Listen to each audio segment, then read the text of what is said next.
निक्की चिड़िया अपने पति चीकू के साथ रहती थी। बारिश का मौसम था। बाहर बहुत तेज आंधी और तूफान आ रहा था। उनका घर भी कुछ खास नहीं था।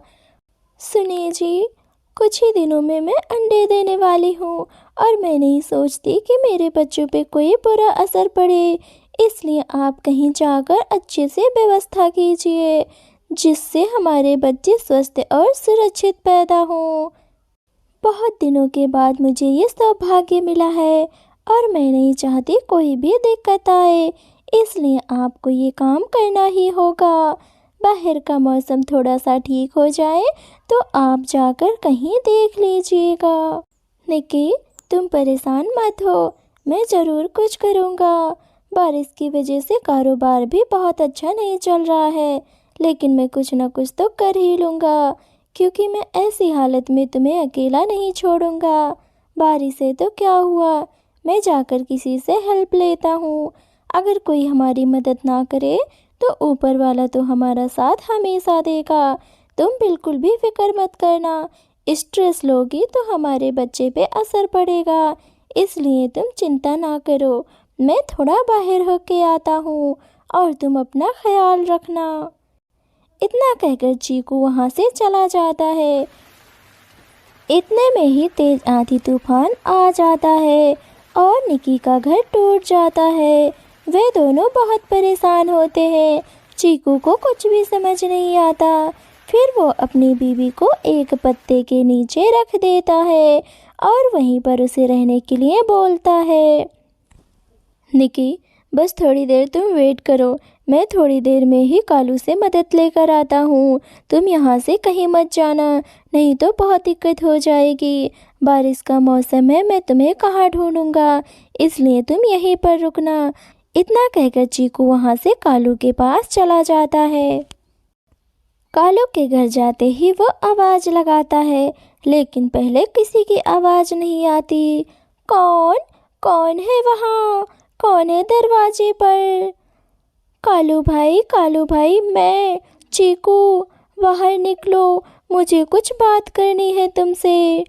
तभी कालू बाहर आ जाता है और चीकू अपनी सारी परेशानी कालू को बताता है, लेकिन कालू तो चालाक होता ही है, वो कहाँ किसी की मदद करने वाला होता है। कालू भाई, बस आज की बात है, आज आप मेरी बीबी को अपने घर में रख लें। बस आज के बाद मैं आपको परेशान नहीं करूँगा, क्योंकि आप तो देख ही रहे हैं, इतनी भयानक आंधी तूफान में हमारा घर टूट गया है। मैं अपनी बीबी को ऐसे अकेले कैसे छोड़ सकता हूँ? मैं कहीं बाहर भी नहीं जा सकता कि मैं घर का व्यवस्था कर सकूं।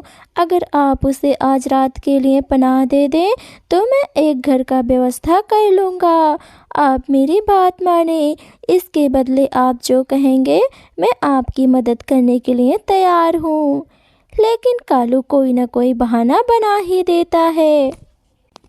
चीकू भाई, आप बिल्कुल भी बुरा मत माने, आप तो गौरी को जानते ही हैं। अगर मैं आपकी मदद किया तो मैं भी घर के बाहर ही हूँगा। मैं आपकी ज़रूर मदद करता, लेकिन मैं बहुत मजबूर हूँ, इसके लिए आप मुझे माफ़ करें, नहीं तो बहुत दिक्कत हो जाएगी और मेरा बेटा भी बीमार है, इसलिए आप कहीं और देखें। फिर चीकू निराश होकर वहाँ से चला जाता है। रास्ते में एक पेड़ पर बैठकर बस सोच ही रहा होता है कि अब मैं क्या करूं। तभी उसे ख्याल आता है कि मैं क्यों ना कबूतर भाई से हेल्प मांगूं, हो सके वो मेरी मदद करे।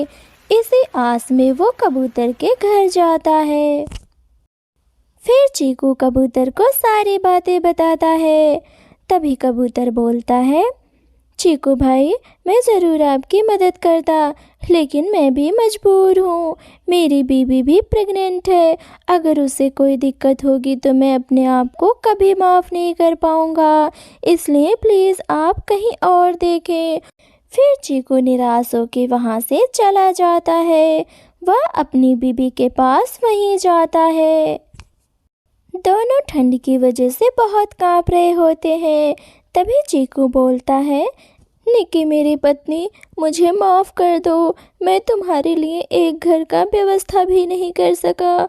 मैं तुम्हारे और अपने बच्चे के लिए कुछ भी नहीं कर पाया। मैं किसी काम का नहीं हूँ। इस तरह चीकू अपने आप को कोस रहा होता है। तभी छोटी चिड़िया कहती है, आप परेशान मत हो, हम दोनों मिलकर कुछ न कुछ कर ही लेंगे। और फिर निक्की चिड़िया अपने पति को समझाते हुए आगे की प्लानिंग करते हैं।